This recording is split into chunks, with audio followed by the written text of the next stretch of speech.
Hello. आज मैं आप सबको एसएससी सीजीएल के पूरे प्रोसेस के बारे में बताऊंगा। ठीक है, सीजीएल क्या लिख दिया मैंने, सीजीएल के कंप्लीट प्रोसेस के बारे में बताऊंगा, कब नोटिफिकेशन आता है, कैसे क्या होता है। ओके, तो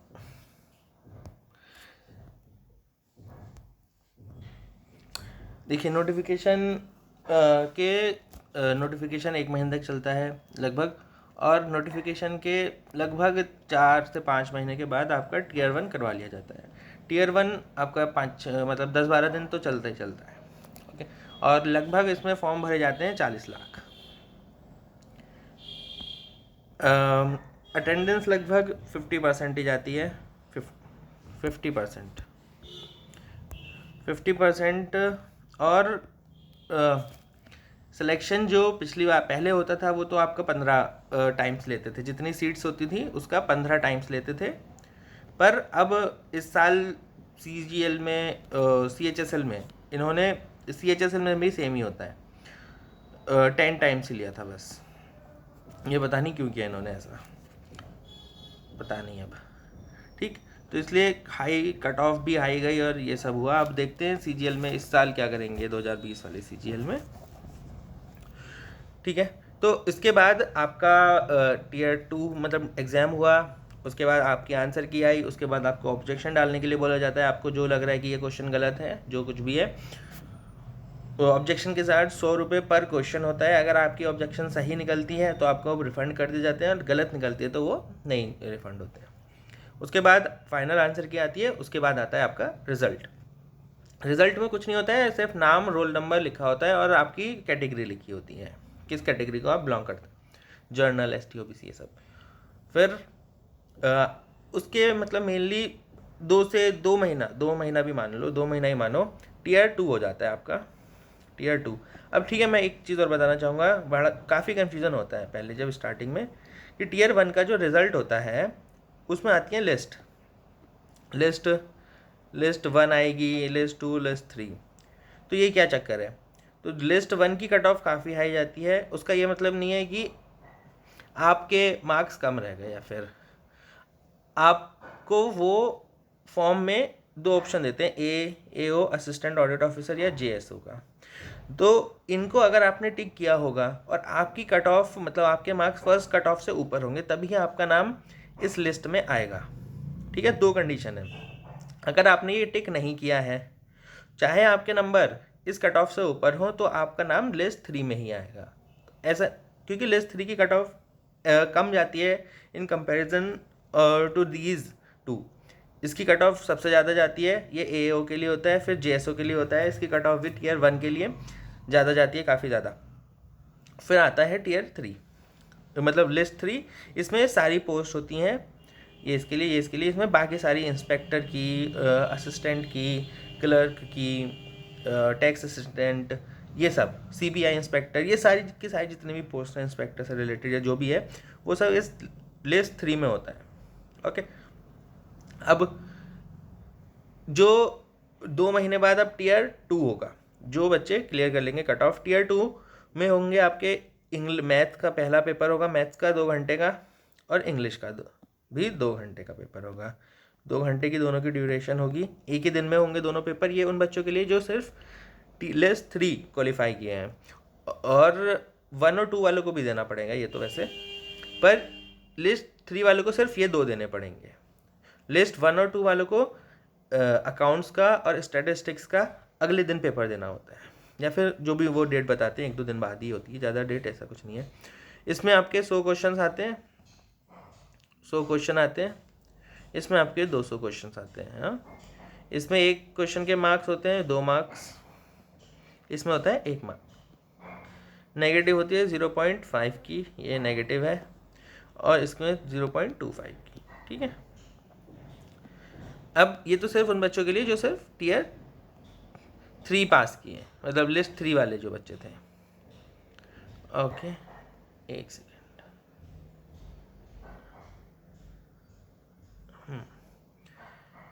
अब इसके बाद वही प्रोसेस है, आपकी आंसर की आएगी, ऑब्जेक्शन डालो, फाइनल आंसर की आएगी, रिजल्ट आएगा।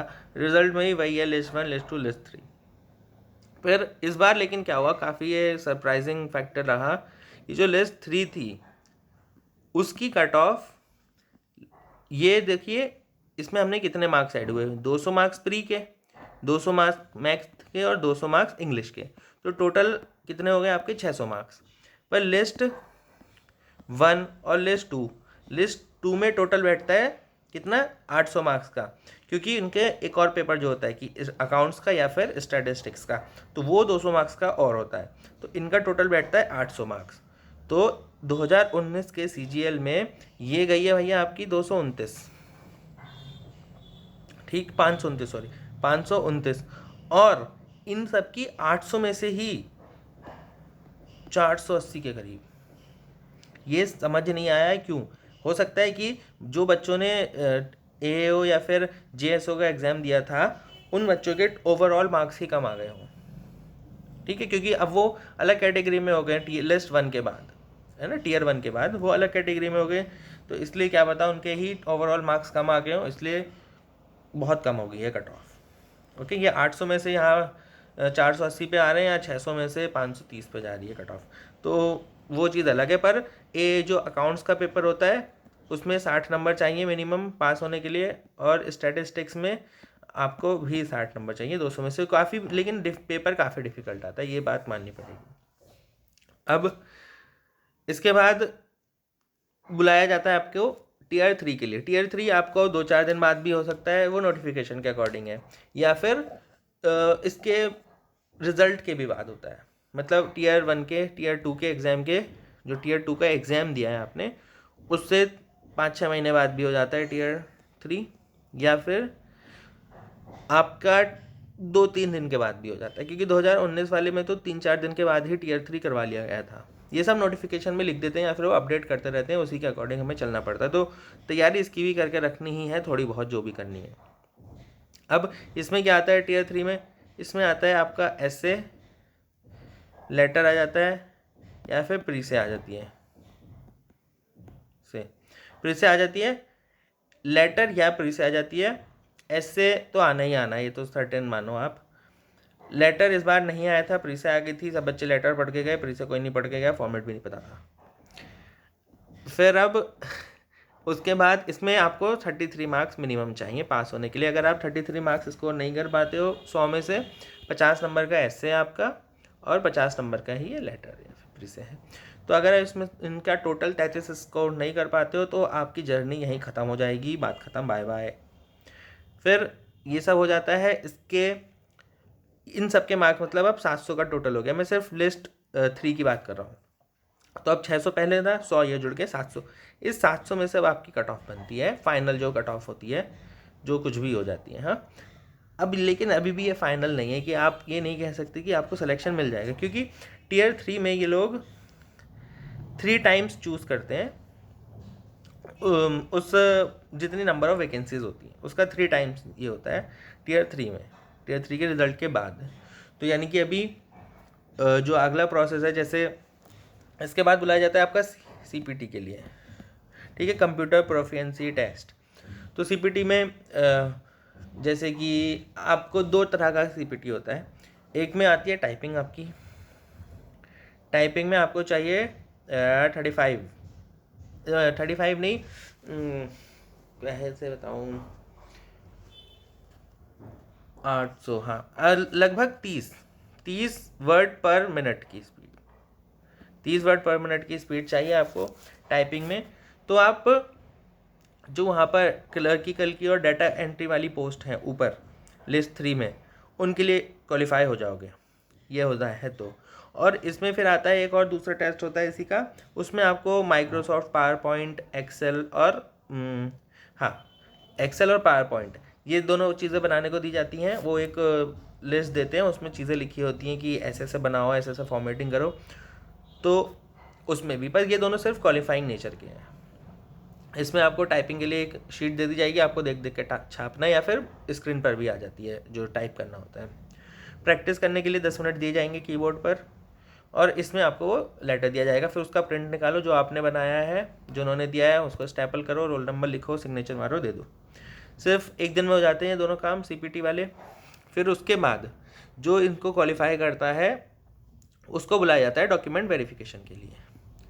ठीक है, डॉक्यूमेंट वेरिफिकेशन में सारे डॉक्यूमेंट ले जाने होते हैं, वो सब कुछ चेक करते हैं कि डेट वेट मतलब डॉक्यूमेंट की आपकी एलिजिबिलिटी थी उस वक्त जब आपने फॉर्म भरा। क्योंकि बहुत बच्चे ऐसा गड़बड़ करते हैं, मतलब मुझे तो लगता है वो पकड़े ही जाएंगे।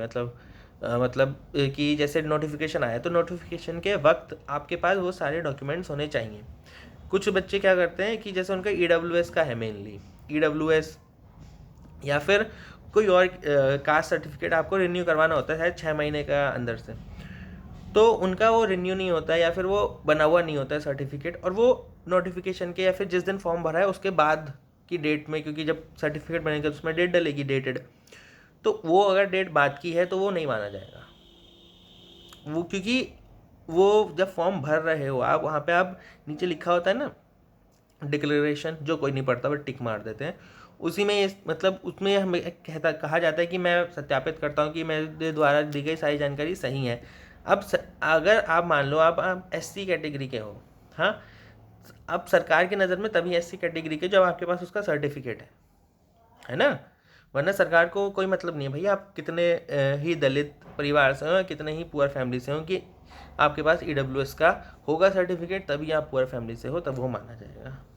तो आप जिस वक्त फॉर्म भर रहे हो उस वक्त आप अपनी कैटेगरी चूज़ कर रहे हो, यानी कि आपने तो मान लिया, पर सरकार को नहीं पता ना आप EWS के हो या ST SC जो भी हो आप। इसलिए डॉक्यूमेंट जो वो सर्टिफिकेट की डेट है वो आपका एग्ज़ाम डेट मतलब नोटिफिकेशन की जब आप फॉर्म भर रहे हो उससे पहले की होनी चाहिए। उसके बाद ये सब चीज़ें चेक होती हैं बेसिक, और आपको दी जाती है एक पोस्ट प्रेफरेंस की लिस्ट। पोस्ट प्रेफरेंस की लिस्ट के लिए मैं कैसे भरनी है वो एक अगली वीडियो में बताऊंगा, क्योंकि काफ़ी वीडियो लंबी हो जाएगी। उसके बाद वहाँ पे वो टाइप करता रहता है पोस्ट प्रेफरेंस, आप देखते रहिए उसके कंप्यूटर में, फिर सब कुछ हो जाता है, वो आपको उसका प्रिंट निकाल के दे देते हैं, ये पोस्ट प्रेफरेंस है आपकी, बाय बाय। फिर उसके बाद फाइनल लिस्ट आती है जिसमें आपका नाम और पोस्ट होती है कि आपको क्या मिला है, और उसके बाद आता है आपका ज्वाइनिंग लेटर। फिर ज्वाइनिंग लेटर में 3-4 महीने बाद अपना जिस भी डिपार्टमेंट में लगी है वहाँ पे जाओ, रिपोर्ट करो, ट्रेनिंग करो अपनी, फिर आपको फाइनल पोस्टिंग मिल जाएगी। ये है कंप्लीट प्रोसेस SSC CGL का। ओके, और वीडियो पसंद आई हो तो लाइक सब्सक्राइब करें, और ज़्यादा पसंद आ गई हो तो शेयर करें। Thank you.